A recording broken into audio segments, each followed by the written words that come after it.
नमस्कार, स्वागत है आप सभी का ईटी नाउ स्वदेश एसबीआई लाइव स्टूडियो में। मैं हूं विश्व मोहन। शुरुआत कर लेते हैं मुनाफे की मंडी की। और मुनाफे की मंडी में आज हम बात करने वाले हैं सबसे पहले गोल्ड की और सिल्वर की, क्योंकि लगातार ऐतिहासिक तेजी का दौर चल रहा है। एक के बाद एक नई तेजी हम सोने और चांदी दोनों ही मार्केट में देख रहे हैं। लेकिन यहां से अब मार्केट में क्या लग रहा है, क्या कुछ होने वाला है, कितनी तेजी ये चलेगी, और इन स्तरों पर आप अगर ट्रेडर हैं तो क्या करना चाहिए, इन्वेस्टर है क्या करना चाहिए, यही सवाल आज हम अपने मेहमानों से जानेंगे। सबसे पहले मेहमानों से परिचय करवा दूं।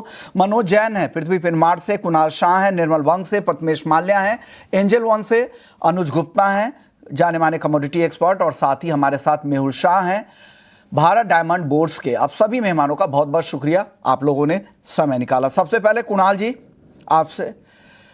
आपसे और मनोज जी से शुरू करेंगे।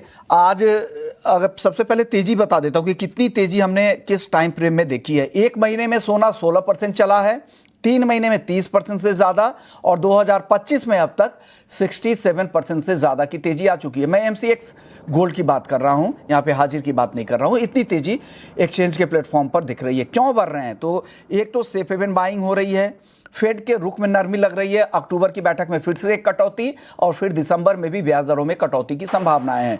इसके अलावा ट्रेड वॉर की जो चिंताएं हैं, यूएस के ने चीन के प्रतिबंध की वजह से ग्लोबल सप्लाई चेन को खतरा बताया है, और साथ ही चीन भी लगातार यूएस के अतिरिक्त टैरिफ के ऐलान के बाद से रिटेलिएटरी एक्शन लेने के मूड में है। तो ये सारे फैक्टर्स गोल्ड के फेवर में हैं। मनोज जी बताइए, क्या हो रहा है सर गोल्ड के मार्केट में? कितनी तेजी और दिखेगी? हर दिन एक नया रिकॉर्ड, रैली रुक ही नहीं रही है, बाजार कितना रिस्की हो गया है सर, आप इसे कैसे सेंस कर रहे हैं इस मार्केट को?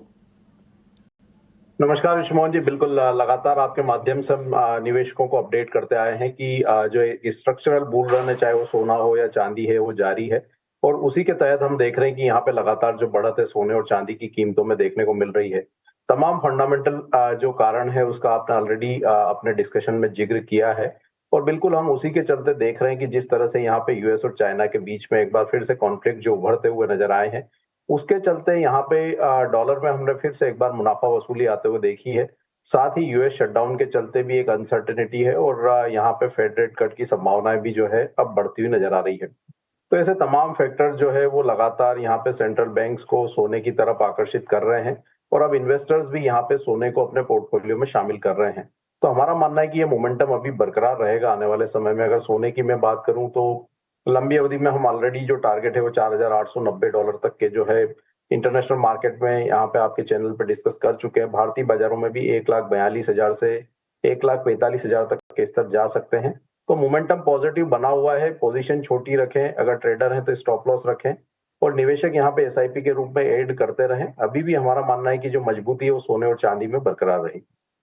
उतनी सोने चांदी में बरकरार रहने की उम्मीद है। सर सोने का टारगेट आप यहां से क्या दे रहे हैं इस हफ्ते के लिए, अगर मैं पूछूं, क्योंकि ये काफी हालांकि इस हफ्ते में एक ही दिन है, लेकिन अगले हफ्ते दिवाली है, इसलिए लोग जानना चाह रहे होंगे कि भाव और यहां से कितना ऊपर जा सकता है। हमने 1,30,000 से 1,31,000 तक के जो लक्ष्य है वो सप्ताह की शुरुआत में आपके चैनल पे दिए थे, और अभी भी हमारा मानना है कि यहाँ पे वर्तमान स्तर से भी और 1 से 2,000 तक की जो है अपसाइड यहाँ देखने को मिल सकती है। अगर आज इंट्राडे के लिए किसी को रणनीति बनानी है तो 1,27,000 के आसपास वहां पे बाय कर सकते हैं, 1,26,000 के स्टॉप लॉस से, और टारगेट 1,29,100 तक के रहेंगे। बस तेजी दिखी है, चांदी भी, हालांकि आप दोनों ही काउंटर में अभी भी आपको लग रहा है कि तेजी और थोड़ी दिख सकती है। एक महीने में चांदी 26% एमसीएक्स पर चल चुकी है, 3 महीने में 44%, और 2025 में अब तक 86% से ज्यादा की तेजी आ चुकी है। तो एक जबरदस्त तेजी कह सकते हैं। ग्लोबल सप्लाई संकट से इस तरह की ऐतिहासिक तेजी दिख रही है। लंदन बाजार में शॉर्ट स्क्वीज से लीज रेट 30% तक उछले है। शॉर्ट पोजीशन अब रोल ओवर महंगा काफ़ी ज़्यादा हो गया है, और भारत एक सबसे बड़ा कंज्यूमर है चांदी का, यहाँ पर भी सप्लाई की दिक्कतें हैं, और यहाँ पर हाजिर बाजार में लगातार प्रीमियम देखने को मिल रहा है। ये प्रीमियम 20 से 25,000 तक दिख रहे थे, लेकिन कल शाम की खबर है कि ज्वेलरी मार्केट में वो प्रीमियम कम हुआ है। मनोज जी, चांदी में और कितनी तेजी आपको लग रही है? मेरा मानना है कि यहाँ पे अगर मैं अगली दिवाली तक की बात करूं तो $65 इंटरनेशनल मार्केट में और भारतीय बाजारों में 2 लाख तक के स्तर जो है देखने को मिल सकते हैं, क्योंकि यहाँ पे जो सप्लाई की शॉर्टेज है वो अगले वर्ष भी बनी रहेगी, जिस तरह से हम जो माइनिंग से जो है यहाँ पे शॉर्ट माइनिंग देख रहे हैं, और रिसाइकल जो मटेरियल है वो भी अब उतनी मात्रा में नहीं आ रहा है। डिमांड बेहतर बनी हुई है, तो नेक्स्ट ईयर भी जो है यहाँ पे एक अच्छे अपसाइड मोमेंटम की संभावना है। $65 तक कीमतें इंटरनेशनल मार्केट में जा सकती हैं। अगले साल आपको लग रहा है कि चांदी 2 लाख के ऊपर होगी अगली दिवाली तक, ये मनोज जी की राय है, और ट्रेड के लिए भी 1,66,000 के टारगेट दे रहे हैं। अनुज जी, आपकी राय क्या बन रही है गोल्ड पर और सिल्वर पे इतनी बड़ी तेजी के बाद? अब क्या करना चाहिए? मॉर्निंग देखिए, गोल्ड सिल्वर का जो ट्रेंड है वो हम ऑलरेडी देख चुके हैं कि काफ़ी रैली करता हुआ दिखाई दिया है। फिजिकल मार्केट में जो शॉर्टेज सिचुएशन है उसकी वजह से हम देख रहे हैं कि जो रैली है यहाँ पर कंटिन्यू होती हुई दिख रही है। देखिए, इंटरनेशनल भी 4200 के ऊपर आ गया है, मगर यहाँ पर एक चीज़ ध्यान रखने वाली बात है कि आज ही एक्सचेंज ने एक एडिशनल मार्जिन सिल्वर के ऊपर लगाया है, जो कि हो सकता है कि थोड़ा सा यहाँ पर जो है प्राइसेस में ब्रेक लगता हुआ नजर आए। तो शॉर्ट टर्म में हो सकता है कि भावों में थोड़ी बहुत नरमी देखने को मिले। हालांकि लॉन्ग टर्म ट्रेंड पॉजिटिव है। मेरा भी मानना है कि चांदी आपको अगले दिवाली तक 60 से लेकर $70 तक, करीबन 2 लाख से लेकर 2,50,000 तक के लेवल आपको चांदी में देखने को मिल सकते हैं। और गोल्ड भी मुझे लगता है कि ऊपर में करीबन 1,50,000 से लेकर 1,70,000 तक के लेवल आपको गोल्ड में भी देखने को मिल सकते हैं। तो ट्रेंड पॉजिटिव है, बट हाँ, शॉर्ट टर्म में एक्सपेक्ट है कि गिरावट कुछ आ सकती है, कुछ प्रॉफिट बुकिंग हो सकती है। पर ये भी है कि देखिए, अगर आप हिस्टोरिकली भी देखेंगे तो दिवाली के बाद जो प्रीमियम्स बढ़ते हैं फिजिकल के अंदर वो सेटल होते हुए दिखते हैं। तो मेरा मानना है कि दिवाली के बाद, धनतेरस दिवाली के बाद आपको थोड़ा सा फिजिकल मार्केट में एक प्रॉफिट बुकिंग आता हुआ दिखाई देगा। बेसिकली वो प्रीमियम सेटल होता हुआ दिखाई देगा, तो वहां पर एक अच्छी खासी बाइंग अपॉर्चुनिटी बनेगी। हमें लगता है कि लॉन्ग टर्म में गोल्ड सिल्वर का ट्रेंड पॉजिटिव रहेगा। इंट्राडे की अगर बात करें तो गोल्ड के अंदर 1,27,000 के आसपास डिप्स मिले तो खरीदारी का ट्रेड लेना चाहिए। 1,26 का स्टॉप लॉस लगाएं, टारगेट 1,29,000 तक देखने को मिल सकता है। और इंटरनेशनल लग रहा है कि 4,230 $4,240 तक के लेवल गोल्ड में देखे जा सकते हैं। ओके, और चांदी में अनुज जी, चांदी के टारगेट क्या है? अगर आज किसी को ट्रेड करना है, पोजिशनल ट्रेड करना है, उनके लिए क्या सलाह दे रहे हैं चांदी में सर? आज हमने गैप से ओपन होता हुआ देखा है। मुझे लगता है कि ये जो गैप हुआ है ये कवर होता हुआ दिखाई देगा। तो अगर चांदी आपको 1,61,000 के आसपास मिलती है तो वहां पर बाय इनिशिएट करना चाहिए, करंट रेट पे नहीं, क्योंकि आज एक गैप से मार्केट खुला है और मेरा मानना है कि इवनिंग तक ये गैप कवर होगा। तो 1,61,000 के आसपास मिले तो खरीदारी का ट्रेड लें। 1,59,000 का स्टॉप लॉस लगाए, टारगेट अगेन आपको 1,64,000 तक देखा जा सकता है। चलिए, तो गोल्ड सिल्वर पे आपकी राय आ गई। कुणाल जी के पास चलते। कुणाल जी, आपसे शुरुआत चांदी से करते हैं, क्योंकि फिजिकल मार्केट में काफी ज्यादा प्रीमियम यहाँ पे देखने को मिल रहा है।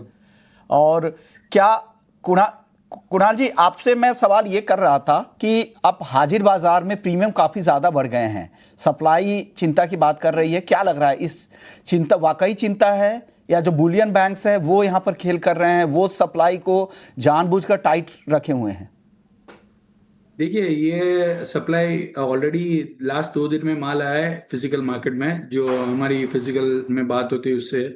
और ये धीरे धीरे ये जो प्रीमियम है वो और भी कम होगा आने वाले दिनों में।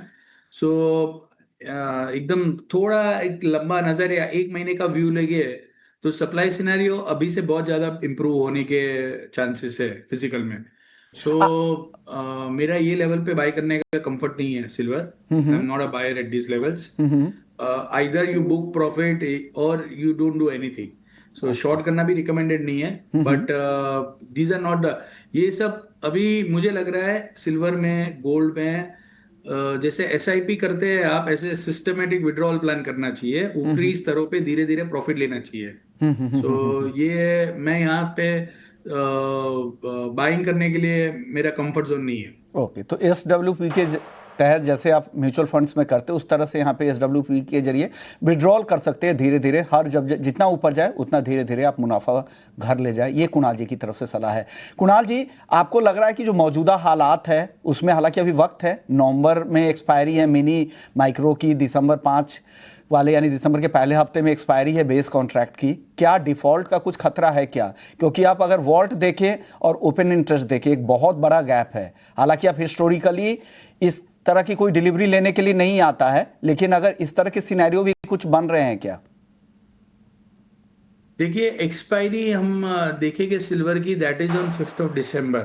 Today it is October। It is too early to worry about anything. ये अभी मार्केट में क्या है, जस्ट बिकॉज ये रैली आई है, प्रीमियम है, अभी 1 महीने के बाद प्रीमियम ही नहीं रहेगा। तो दूसरा, मैंने जो एक्सचेंज का ये जो सितंबर में जो नोटिफिकेशन आया, कॉन्ट्रैक्ट डिजाइन आप देखेंगे तो इनफैक्ट जो 1% पेनल्टी है और स्पॉट और फ्यूचर के बीच पे डिफरेंस भी देना पड़ेगा। तो मुझे नहीं लगता है कि एज ऑफ नाउ कोई भी वरी करने वाली बात है। ये सब अननेसेसरी वरी है, और ये वरी आप अगर 15 नवंबर या 20 नवंबर को करो तो अभी भी थोड़ा बहुत बात कर सकते हो। It's too early, it's just 16th of October. कोई टेंशन नहीं लेना है मेरे हिसाब से। Exchange must be doing that due diligence. हमको एक्सचेंज पे ट्रस्ट करके अभी एज ऑफ नाउ कोई वरी नहीं करनी चाहिए। लग रहा है कि काफ़ी वक्त है अभी डिलीवरी का समय। टेंडर पीरियड भी अगर मिनी माइक्रो के लिए भी देखें तो 20 नवंबर के बाद का वक्त है और दिसंबर के पहले हफ्ते में यहाँ पर बेस कॉन्ट्रैक्ट की एक्सपायरी है। आप बताइए प्रथमेश जी, आपकी राय क्या है गोल्ड और सिल्वर को लेकर? इंट्राडे के लिए तो वैसे मोमेंटम के हिसाब से साथ ही चलना चाहूंगा, बट फिर भी मैं यहाँ पे गोल्ड में या सिल्वर में दोनों ही काउंटर में ये भाव पे बाय करने के लिए कंफर्ट जोन्स नहीं है। मेरे ख्याल से वॉलेटिलिटी में एक बार करेक्शन भी आ जाए तो निकलने का मौका भी नहीं मिले, ऐसी भी पॉसिबिलिटी हो सकती है। तो शॉर्ट भी नहीं, लॉन्ग भी नहीं, सिचुएशन बेटर है कि दूरी रहे इस दोनों काउंटर से। जिनको ट्रेड करना है और जो रिस्क प्रोफाइल, रिस्क और वॉलेटिलिटी को पसंद करते हैं, उनको मेरे ख्याल से ऊपर वाला भाव 1,29,000 गोल्ड के लिए दिख सकता है बहुत जल्दी, और सिल्वर में 1,65,000 बहुत जल्दी दिख सकता है। जो भी ट्रेड करना है इंट्राडे में करें, आप इसे कैरी ना करें, ये सलाह प्रथमेश जी की तरफ से। यहाँ पे उन्हें कंफर्ट नहीं लग रहा है, जिनकी रिस्क एपेटाइट काफ़ी ज़्यादा है वही यहाँ पर ट्रेड करें। चलिए वक्त है ब्रेक का। ब्रेक के बाद बाकी कमोडिटीज़ का रुख करेंगे। जल्द लौटते हैं।